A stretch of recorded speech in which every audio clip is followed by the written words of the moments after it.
Welcome back to Real Estate Mindset. Today's video is gonna be absolutely bonkers. And today, guys, I have my class with me. Behind me, class, say hi. Hey. The data is in, and Zillow is now on the last leg of their forecasting ability. And as you guys know, I've been constantly telling you that what Zillow is doing right now, which is reporting news, is what they should continue to do because they cannot get their forecasting correct. And you guys remember at the beginning of this year, Zillow actually forecasted year-over-year price increases of 19%.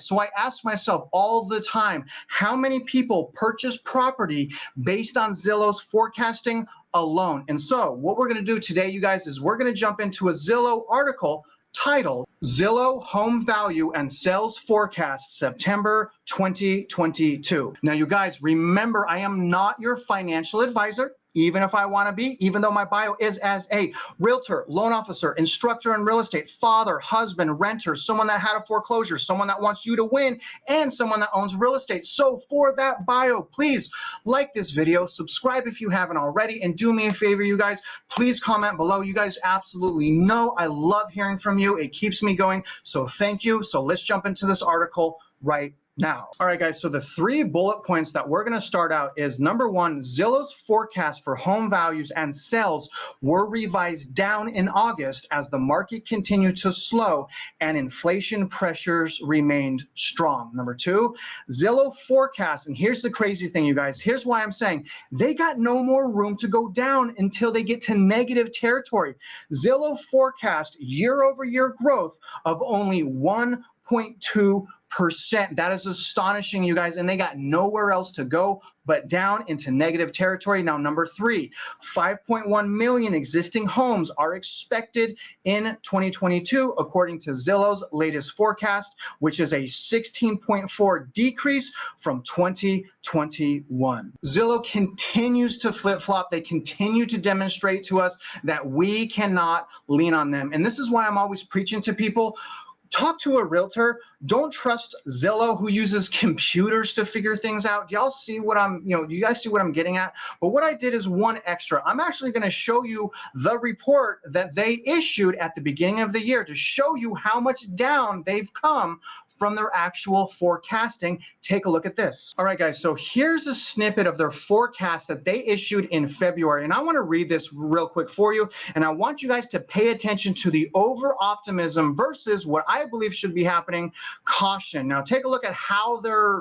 explaining to people what's going to happen in 2023. It starts, annual home growth is projected to continue to accelerate through spring before peaking at 21.6% year-over-year growth in May, before gradually slowing through January 2023. More than 6.2 million total existing homes are expected to sell in 2022. Now, they're way far from that. It goes on. Monthly home value growth is also expected to continue to accelerate in coming months, rising to 1.7% in February and growing to 1.9% in April before slowing somewhat. By the end of January 2023, the typical U.S. home is expected to be worth more than $380,000. The robust long-term outlook is driven by our expectations for a tight market conditions to persist, with demand for housing exceeding the supply of available homes. So to recap, 21.6% year-over-year growth. Here's the thing, we're at 16% according to Zillow, 7% roughly according to Redfin. So we're not going to hit that. Plus, what they're finally acknowledging right now is not prices slowing down, prices declining. So you can see they started out 21.6%. Their forecasting is so far from fundamentals, it should be no surprise that they keep getting this wrong, because remember, normal equity growth, you guys, is 5% per year, which generally coincides with wage growth, which is generally 5% as well. So when we have a 40% increase in prices for 2 years, obviously something's going to happen, right? We have to look at data with also logic, plan for the worst and hope for the best. And That's really what this is about. And you guys know all the time that I believe because Zillow is a household name that they owed it to Americans to be cautious. We need to be able to lean on someone that can help us navigate through the housing market. And unfortunately, you guys, Zillow isn't it. Let's get back to the article right now. And here's what I want to show you. So they expected home value to be at 380. It's now declining, and what we're at right now is $356,154. So as you guys can see, we are way far from $380,000. I really hope a lot of people didn't purchase homes based on their forecasting alone. Let's look at the next slide. The article goes on. Zillow expects home growth to slow considerably over the next year, from the current rate of 14.1% to 1.4% growth over the coming year. Massive lowering of their forecasting, guys. It continues. This is a downward revision from August's year ahead forecast of 2.4% home value growth. Zillow's home sales forecast now calls for 5.1 million existing home sales in 2022. This is a downward revision from an expectation for 5.3 million existing homes for sale a month earlier, and would mark a 16.4% decrease from 2021, which is the strongest calendar year for home sales since 2006. So they were forecasting over 6 million. Now they're barely over 5 million. Let's finish this out. The downward revisions come as a result of recent housing market indicators continuing to show buyers hanging back while affordability obstacles remain as high as they've been in recent memory. The Zillow Home Value Index showed home values declined, didn't slow down, declined from July to August, the second straight monthly dip.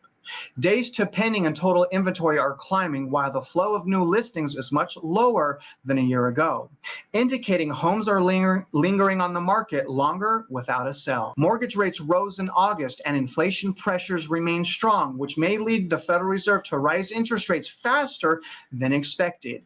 Mortgage rates have already risen in the first half of September and exceeded 6% for the first time since September 15th of 2008. Affordability challenges brought on by higher mortgage rates this year are a key driving of cooling home buyers' demand. All right, guys, so after reviewing this information, there's two things that I really want to conclude with. Number one, we need to start keeping our eyes on prices and values, because more than likely we're going to start seeing that explode with reductions, because again, not only do we have Jerome Powell tightening and all of this pressure on prices, we're also going into the time of year where a lot of times prices actually go down. So keep your eyes on that data, you guys. Again, prices and values, and figure out what time you want to try to purchase your home. Now, the second thing is all signs are now pointing to future opportunities right around the corner, just so long as you guys continue to prepare to purchase. Now, remember, you guys, even though you're on the sideline, it makes it a perfect opportunity to empower yourself and to become a winner once the housing market turns around. And you guys remember, there's three things that I need you to work on. Number one is credit. Make sure your credit balances are all under 30% of your credit line. Make sure your credit is good. Make sure you're out of consumer debt. Number two, make sure you're making as much money as possible. Take advantage of opportunity. Take advantage of a second job. I have 4 kids, 3 jobs. You guys can do the same thing. The last thing, savings. In order to be able to save more, we have to first understand how we spend. So I track all my spending by using an app called mint.com. I saved a ton of money canceling my subscriptions and being careful on going out to eat.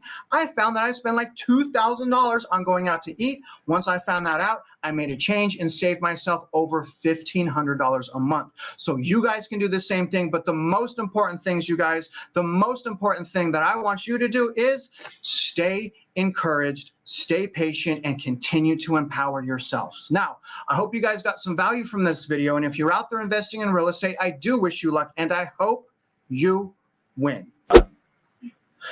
Okay, so remember, looking at the camera. Hold up, all right? I'm nervous. You guys are making me nervous. The microphone, did you see that? I was going to say, did that? Oh, no. Oh, it's messed up.